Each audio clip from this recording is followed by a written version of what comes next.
Nestlist YouTube channel. Oke, jadi selamat pagi teman-teman Axelis. Pada pagi hari ini, saya akan membawakan materi ILM dengan judul fenomena The Backroom. Oke, jadi apa sih The Backroom itu?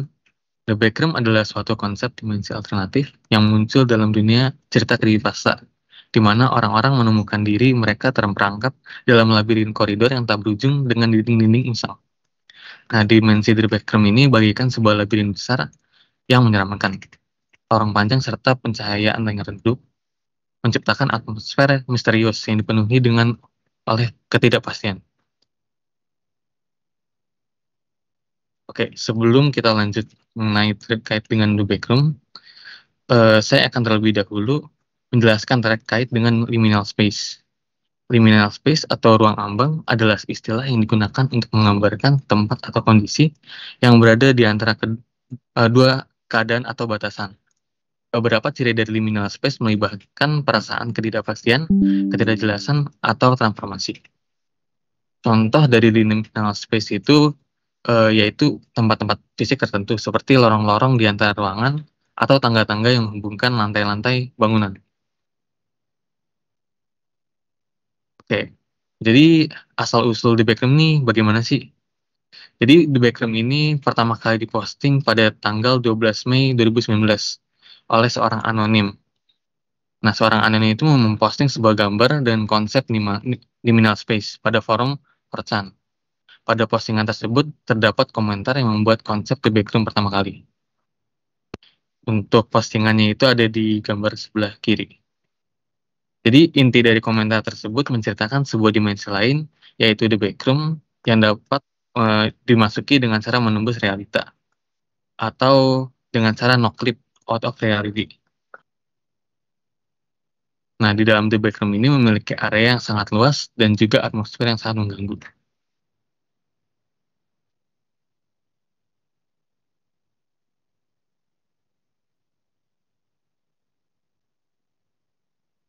Selanjutnya ada Inside the Backroom. Jadi di dalam backroom ini memiliki beberapa tingkatan-tingkatan atau dapat disebut juga sebagai level. Nah, setiap level ini memiliki berbagai wujud ataupun penggambaran yang berbeda-beda. Contohnya itu ada area perkantoran, lorong penuh loker, hotel tua, toko kosong, dan lain sebagainya. Nah, manusia yang terperangkap di dalam backroom tidak akan merasakan lapar dan haus, namun akan merasakan cemas dan stres, dikarenakan atmosfer yang sangat mengganggu.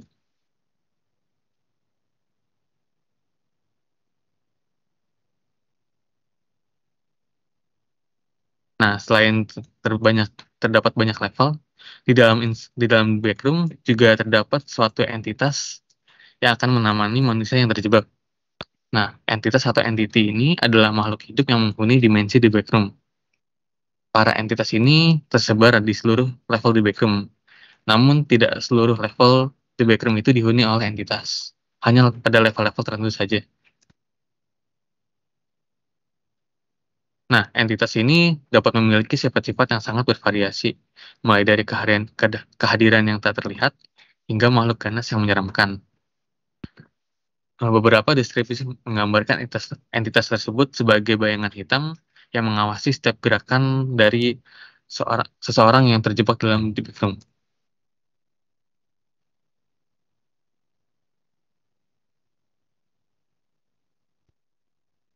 Oke, jadi mengapa The Backroom ini menjadi sangat terkenal atau viral gitu?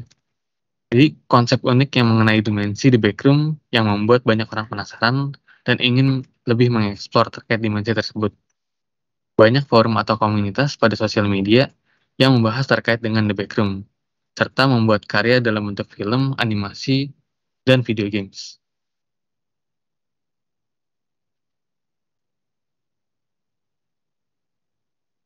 Oke, jadi kesimpulannya terkait The Backroom ini, fenomena The Backroom dapat muncul akibat kreativitas komunitas online dalam menciptakan dimensi fiksi yang menarik.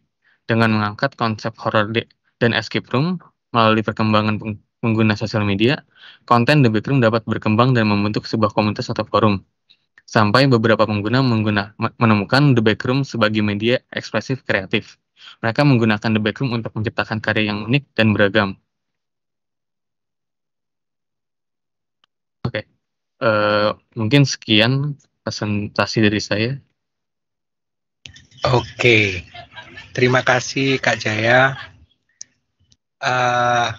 Mungkin saya mau tanya aja sih Kak, film apa ya Kak yang maksudnya rekomend sama relate sama Backroom ini, si Backroom ini? Untuk film relate itu ternyata ada di YouTube sih kebanyakan Mas. Tapi kalau untuk film adaptasinya secara langsung gitu kayak seriesnya, kayaknya sih belum ada sih Mas. Soalnya masih, Berarti memang baru ya berarti Kak ya? iya masih baru banget soalnya. Saya penasaran kalau itu kan tadi kan ada kayak background itu kayak kalau nggak salah kayak ada ngebahas tentang creepypasta gitu. Itu artinya creepypasta apa ya? Oke, jadi creepypasta itu adalah suatu kumpulan stories atau cerita-cerita horor yang dibuat oleh komunitas audio pengguna online. Jadi eh, melalui sosial media, para pengguna-pengguna sosial media ini kayak mencoba membuat sebuah cerita yang horor gitu. Contohnya itu yang terkenal itu Slenderman. Slenderman terus Jeff the Killer juga itu termasuk creepypasta Mas. Pasta. Tapi kalau misalnya, nah ini kan lebih kayak horor gitu ya, cerita-cerita yang dibuat. Berarti Iya. kalau misalnya kayak film zombie itu ada termasuk background atau gimana? Zombie. Kan kayak Beda sih Mas sama beda ya. zombie ini. Iya. Ah, soalnya kan kayak backroom itu kan kayak ruangan-ruangan gitu kan ya, kosong. Iya. Lebih kayak kalau di game itu kalau nggak salah Left 4 Dead ya. Itu zombie juga kan ya. Kita kayak Iya. escape room, lari-lari di ruang-ruangan gitu. Tapi baru baru tahu sih namanya itu The Backroom. Jadi tahu. Gitu. Paling dari saya itu aja.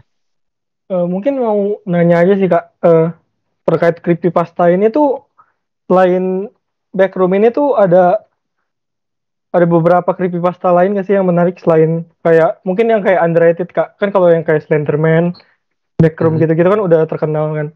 Ada nggak sih yang selain dua ini tuh yang menarik gitu? Eh, mungkin SCP sih Mas. Series SCP kayak gitu. Secure, Contain, and Protect. Oh, SCP tuh yang banyak nomor itu ya? Iya, jadi kayak di dalam SCP itu banyak entitas-entiti dari dunia lain kayak gitu. Oh, oke oke. Thank you Kak.